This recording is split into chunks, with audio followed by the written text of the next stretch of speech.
Greetings, you're watching Beyond the Ballot on Love World Set. My name is Jackie Shabangu, and today we are bringing to you yet another special coverage of our episode. We are at the government Lekgotla, which is the first cabinet sitting of the new government in South Africa. As you know, that South Africa just emerged with a government of national unity from the recent general elections. So today, the new ministers and deputy ministers are gathered here at the presidential guest house in Pretoria to discuss the action plan for the cabinet. They will be discussing issues from the strategic plans, coming with ideas on how can they tackle or attend to the most pressing issues in the country. So we'll be bringing to you the developments throughout the day. Go nowhere. God bless you. Joining me now, it's the Minister of Health in South Africa, Dr. Aaron Motsoaledi, who will be giving us just his thoughts concerning the developments of the day. Minister, welcome to Level Set Beyond the Ballot. Thank you very much, and thank you for having me. Greetings to the viewers and listeners out there. Yeah, Minister, how are you finding the first day of the Cabinet Lekgotla thus far? Well, up to so far, we are getting presentations. We haven't yet started discussing. For the whole morning, we're getting presentations from the Treasury, the Statistician General, economist. So after lunch, then those presentations will be discussed. Then we'll be able to see where the wind is blowing.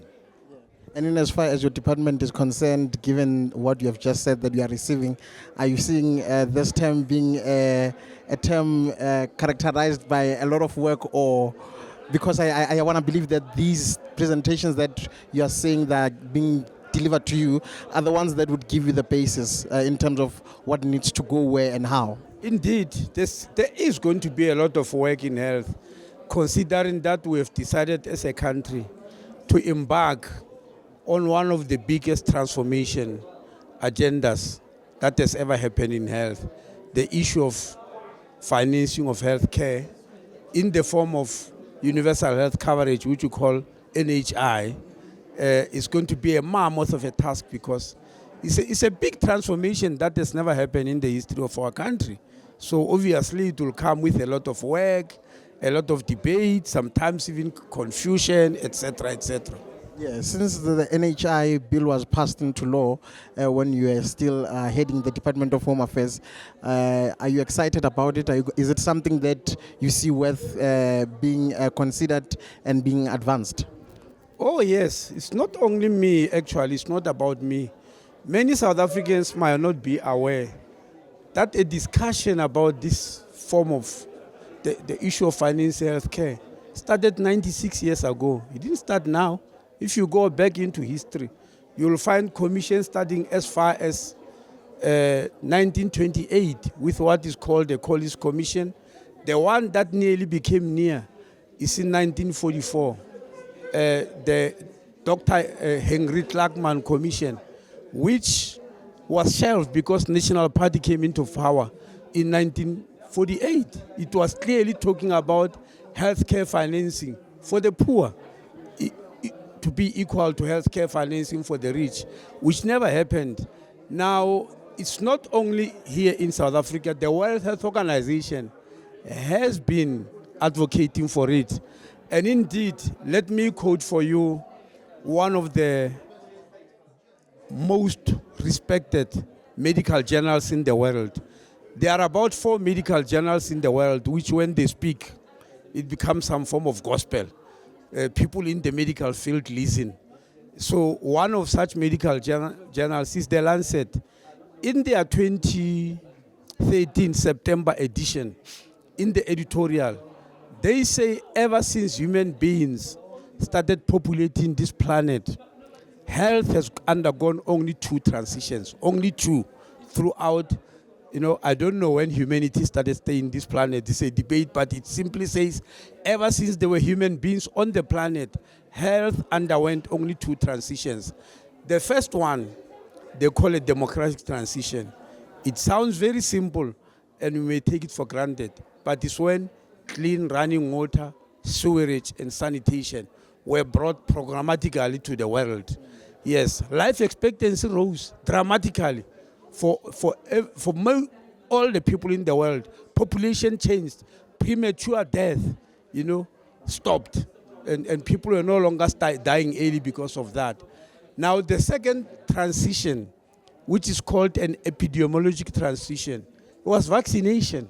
When you started vaccinating people, rather than waiting for them to get sick and try to treat them, starting with smallpox, which killed 300 million people since 1900. The vaccination stopped that. Polio, you hardly ever see it, etc., because of vaccination. Now, that is a big transition that changed population. Now, they are saying the third transition is about to happen in the form of universal health coverage, the manner in which healthcare is financed. You know why that is important? Because it's an equalizer between the rich and the poor.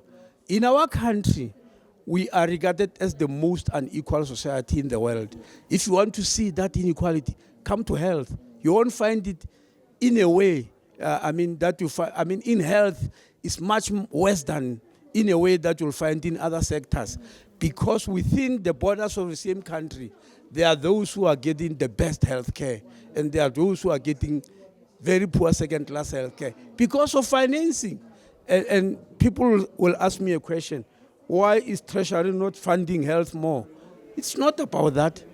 The World Health Organization has advised that for citizens in a country to get good health care, the country must spend at least 5% of their gross domestic product on health. It's not about the budget of Treasury. It's about the total wealth of the country. 5% of it must be spent on health. In South Africa, we have already exceeded that 5%. We are at 8.6%. Averagely, European countries are at 9%, which means we are at par with Europe. But our healthcare system is like chalk and cheese. Why? Because in South Africa, which is not happening in those European countries and many other destinations, in South Africa, that 8.6% is divided this way. 51% of it goes to only 14% of the population. And the remaining 49% goes to a whooping 86% of the population. Now, that is gross inequality. And then people will talk about corruption in the healthcare system. We accept that. Mismanagement, we accept that. Wastage, we accept that. Poor planning, we accept that. But we also must understand that people, especially skilled people, they follow money. That happens anywhere in the world. So if you take 51% of that 8.6% of the GDP to 14% of the population, everybody will go there. And that is in the private healthcare sector. To be everybody will go there. The best specialists, the best technicians, the best scientists, the best auditors, the best actuarial scientists, the best everything will go there to manage that system where there's a lot of money. And this other system will remain with nothing. Now, let me quote you the last figures. With this gross inequality and a lot of money being in the private sector, as I've given you figures of how much, we have got 1.2 million women falling pregnant every year, translating into about 1.2 million babies born. But in the private sector, where most of the money is, most of the skill is, most of the planning, good planning is, most of everything good is, they treat only 140,000 women. The remaining 1,060,000, they go to the public sector, where there's no money, there are no resources, there are no skills. And that cannot be allowed to go on. It's not good for the country. We look at HIV/AIDS, which was once is still the biggest killer of our people. At one stage, it even lowered life expectancy. Out of all the people who are on ARVs, the private sector treats only a minuscule of them. Most of them are treated in the public sector, even with donor funding, in a country where billions and billions are available for healthcare. And what billions are talking about? The amount of money spent for healthcare in the country, this 8.6 trillion, 8.6% of the GDP, is 500 billion rand. It's R5 trillion. Not many countries are spending that much on health. It's R5 trillion. But 51% of that R5 trillion takes care of 14% of the population. That can't be. Yes. Thank you, Minister, and all the best. We are having a Lekgotla, Media Lekgotla, which is an annual exercise taking place, of course, after the 2-year visual interaction. We also appreciate that we're meeting you now in the manner we do, and followed by, in an indirect way, a disruption by Ukraine, Russia situation and its impact to our economy. The Lekgotla will look at a number of issues. For instance, economic and fiscal outlook. You know that we reported in the first quarter positive indications in as far as economy is concerned. And recently, positive indication as far as job creation is concerned. We are waiting with our fingers crossed. There's a release of the economic stats tomorrow. We don't know how they are going to tell the story.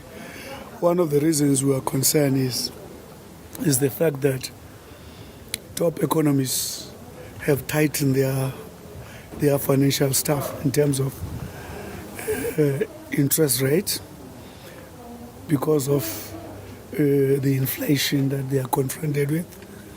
And you know, when that happens, it has a huge impact in emerging economies. That includes South Africa. Generally, their stats, they indicate a downside performance in their economy. So we are going to look at that and how it affects us and have discussions with regard to how we adapt. That is the economic outlook, and also the fiscal outlook. How will those top economy intervention affect our fiscal framework, which is very key in terms of ensuring that we stay afloat, we are able to pay our debt, at the same time being able to actually close the gap deficit, which is the difference between the revenue and the budget expenditure, so that we can be able to fund our projects. We will look at the fiscal outlook, which will tell us where are we with regard to those issues. Of course, there will be discussion about budget pressures, expenditure pressures. All those issues will be taking place again, as I've said, against the background of the world economy. We'll also be looking at the safety and security measures for economic growth. You know, we had to deal with issues of infrastructure sabotage and a number of such issues. We are also going to be looking at that. Progress of implementation of infrastructure. This is a huge project. We've said to you several times, our economy having performed badly since the economic meltdown in 2008. The president had to actually lead the country in the best possible way to turn around the economy. And infrastructure has become the area of focus. And you know, the president has spoken about what we call the blended finance. Blended finance being, because we've got financial constraints, we needed private sector to come on board. And we have that good relationship with the private sector. There's a commitment to find major projects as long as certain requirements are met. We'll be analyzing 2050 infrastructure plan. How is it performing? As you know, the president made pronouncement of about 21 billion infrastructure projects to take off this year. 96 pipeline projects to be actually under processing. And occurs the capacity of the state. How does the state deal with issues of corruption, issues of performance, and so on? How do we find alignment between the money we spend and the economic growth and so on? Those are some of the issues. Lastly, we'll be dealing with the public perception survey. What do people think about us? Those are the issues we'll be dealing with. Thank you very much, ladies and gentlemen. People across the length and breadth of the country are not in a position to afford electricity, and those are challenges on the distribution side, if you like, the downstream interventions. And we know that over a period of time, municipalities have underinvested in the maintenance, replenishment, and protection of the distribution grid. And of course, we are paying the price now, including the areas that are serviced by Eskom. We made the point that the debt levels now, municipalities to Eskom sits at about 78 billion rand. It's an unsustainable situation, so we need to resolve that crisis. And then new forms of sources of energy generation. We made the point that in the long term, we need to ensure that we anchor the base load, and nuclear is an important part of that intervention. So like I said, we are working on the framework for procurement, because we don't want to discredit the process through a procurement process that is not transparent. Of course, we'll do it at the scale and speed that we can afford as a country. So those are the things that I think will be at the center of the conversation now, as we look to find ways of how we can ensure that there's enduring and sustainable economic growth that creates jobs, that introduce some degree of equity in the distribution of the gains of the democratic project. So energy is at the center stage, including electricity, so that we are able to grow the South African economy. Thank you very much, colleagues. Let me take few questions before we release him. I will start with you. You'll just introduce yourself. Thank you, Brawili. It's Ziyanda Ngcobo from Newsroom Africa. I just want to find out, I mean, you've mentioned the importance of the energy sector in creating economic growth. How do you balance that when you look at a municipal level? You've spoken a lot about infrastructure, but also energy poverty. We're seeing an uproar over what the city of Johannesburg has decided to do. So how do you manage these things? Because obviously you cannot intervene from a national level in the local government sphere. What kind of conversations will you be having? Well, it's a complex conversation in the distribution space. It's a complex conversation, of course, in the distribution space, because if you look at the constitutional injunction, is that is the exclusive domain of municipalities. Where you see Eskom playing a role is because of legacy issues. They've always been in that space, even before the advent of the current constitution. But also in some instances, municipalities have asked Eskom to come into the space because they don't have the capacity. So on Wednesday, we're having a conversation with SALGA, and also my counterpart, Minister Hlavisa, to find the most enduring solution to this problem. You are absolutely correct. I think it's going to require a degree of collaboration between the Ministry of Energy and Electricity, COGTA, and SALGA to ensure that we do a number of things. We are able to protect the interest of the consumer. We are able to protect the interest of Eskom, that the debt that is owed, at least a significant part of that should be paid. And then we also want to protect the interest of municipalities because it's a significant revenue base. So it's important that it doesn't get to be eroded because they use that to distribute and reallocate whatever they get from the surcharge, the additional, if you like, tariff, the amount that they place on the tariff to finance other social infrastructure. So it's a complex space. I'm not about to suggest that it's going to be an easy conversation, but we need to find the solutions as speedily as possible. I'm confident that post that conversation, we should be able to jointly say to the country how best are we going to resolve this crisis going into the future. And other members of the National Executive who are deputy ministers. We've got the representation of SALGA. We've got the provincial premiers of all our provinces. And we are meeting here so that we can then finalize a program of action. We agree on the set of actions that will then form the minimum of the program of action of government. That will allow us to then go back and consolidate what you will know as the medium term strategic framework. Now we're calling it the medium-term development plan, so that you can then have the delineation. And the set of actions are being guided by the priorities that were agreed by the parties to the GNU, which are the 9 priorities. And in those 9 priorities, there's going to be a number of presentations that will say how do we agree on this. And we are guided as another filter by the National Development Plan. You'll recall when we briefed previously, we indicated that the National Development Plan is the lodestar of the development plan of the country, and guided by Vision 2030.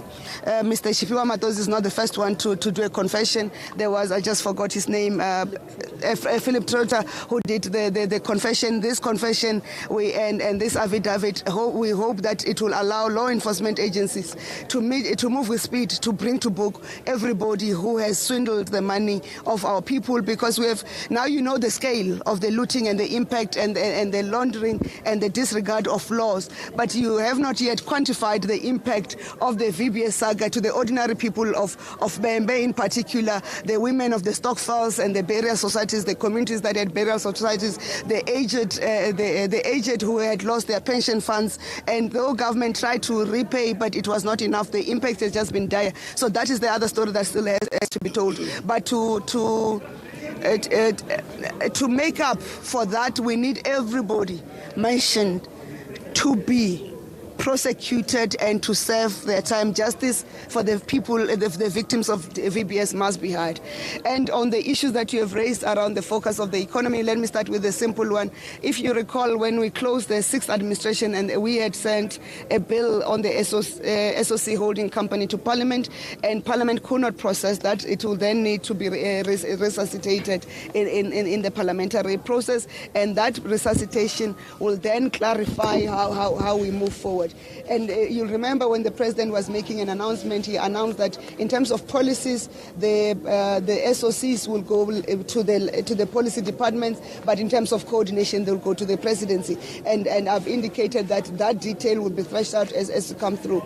And that's important because the SOCs play a critical role in the development of this country. If you check the role of Transnet on the rail and the ports, and you check all other, the ESCOM and the impact on energy and so forth.